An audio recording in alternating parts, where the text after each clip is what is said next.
Thank you, Congola. To be honest, I wasn't going to speak on this at all, and I was up in the office and I was watching on the monitor and I was listening to Deputy Breathnach, and I realised that, while I was angry for a moment, it soon turned to regret that Fianna Fáil have come to this place where they see any opportunity to speak about anything about the conflict as an opportunity to attack Sinn Féin.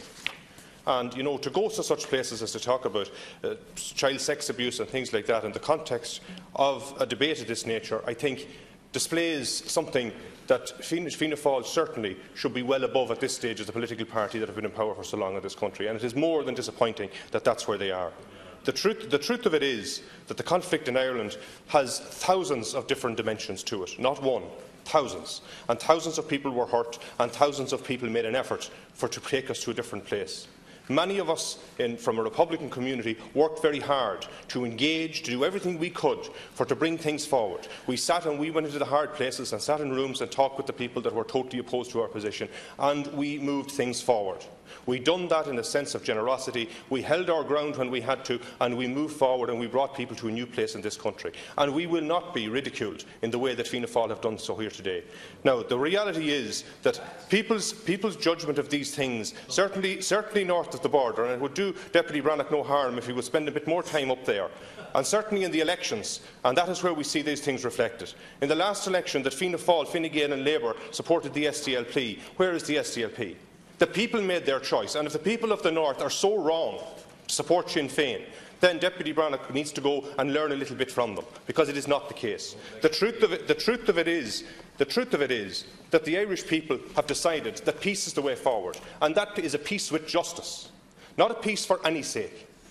Now, I'm not here to try and say that Republicans were correct in everything they've done throughout the conflict. That is not the case. But we certainly are not going to be attacked by a political party whose only motivation in all of these things is to gain political points, score strokes and pull little fast ones for themselves and their cronies. That day is over.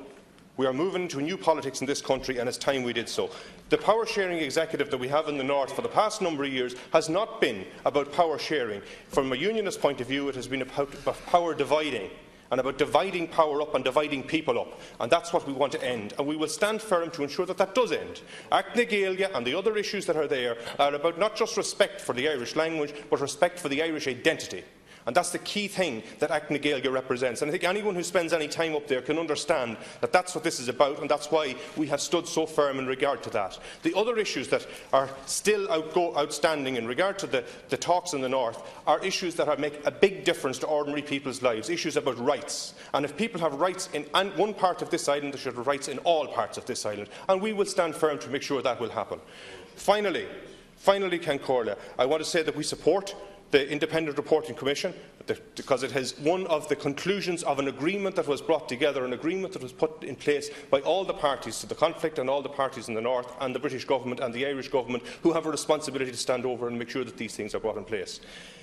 In truth, if we're going to move forward, Fianna Fáil and other political parties in this arena will have to realise that the old days of just throwing dirt around you needs to end, and we need to grow up and recognise that the Irish people have a future, and their future is at stake, and we cannot continue in this manner.